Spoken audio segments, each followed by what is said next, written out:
Good afternoon. I ended up the gospel reading with saying the gospel of the Lord, the good news of the Lord. And probably you will be wondering what is good news in all these names, names that are very difficult to pronounce, names that are unknown to many of us. So what is the good news of this gospel? Well, it gives many reflections. The gospel provides us with many lessons. And number one is how to learn to wait. How to learn to wait. You know, we, the modern people living in the 21st century, many of us do not like to wait. You go to the department store these days and you have to wait. You will be waiting for paying the gifts that you have brought or items that you have bought. Magbabayad ka na lang, pipila ka pa. Paglabas mo ng mall, yung mga ayaw mag-jeep, pipila ka sa mga naghihintay ng taxi or ng Grab. We do not want to wait. But the gospel is teaching us there is value in waiting. Of course, there are things that we should not be waiting for. But when we are forced to wait, we should try to discover that waiting is not wasted time. Why? Because waiting, or when we wait, we learn to be humble. We learn humility. When we wait, we realize that we are not in control. We cannot command. So similarly, when we deal with God, we have to learn how to wait, because it is not us who dictate, it is God who gives. As you have heard in the gospel, it takes several generations, not years, not months, not days, but generations. From Abraham to David, 14 generations. From David to the Babylonian exile, 14 generations. From the Babylonian exile to the Christ, 14 generations.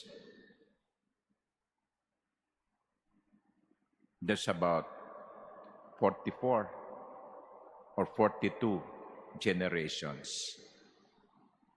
Ang tagal ng ipinaghintay. Why? Because it is God who decides. Hindi pa panahon. Hindi pa oras. May tamang panahon. And that is why when we wait, we learn how to be humble, how to realize that we are not in control. But when also we wait, we also learn how to trust. How to trust in God's timing, in God's wisdom, in God's decision.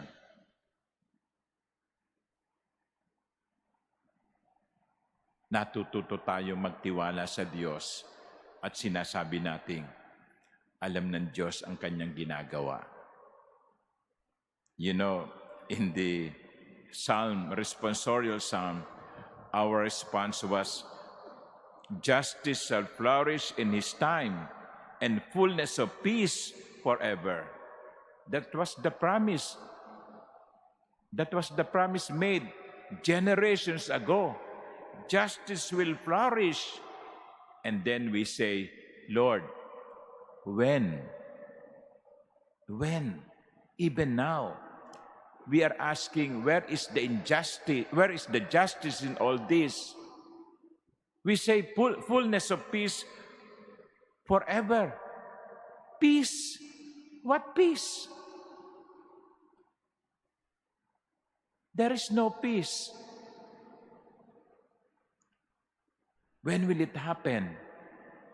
When will justice be given to us? There are people languishing in jail right now who are innocent. There are families who are clamoring for justice, and they seem to be not listened to. Kailan? Lord, kailan? Doon tayo tinuturuan magtiwala sa pasya ng Diyos. So when we wait, we learn humility.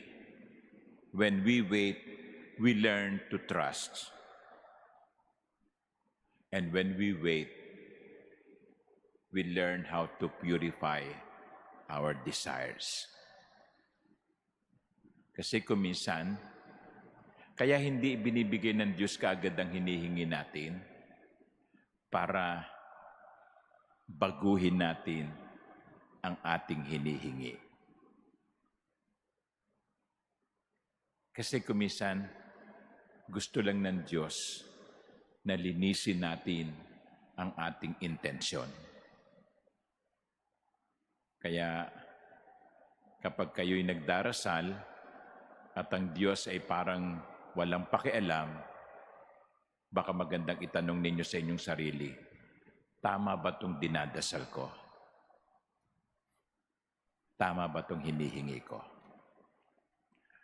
Kaya nga sa bandang huli, dapat na lamang nating sabihin, Lord, ito sa palagay ko ang mabuti, pero bahala ka na. Bahala ka na. And that is purifying our desires. Sometimes in life, we cannot avoid waiting. But again, I will say, waiting is not wasted time. Amen.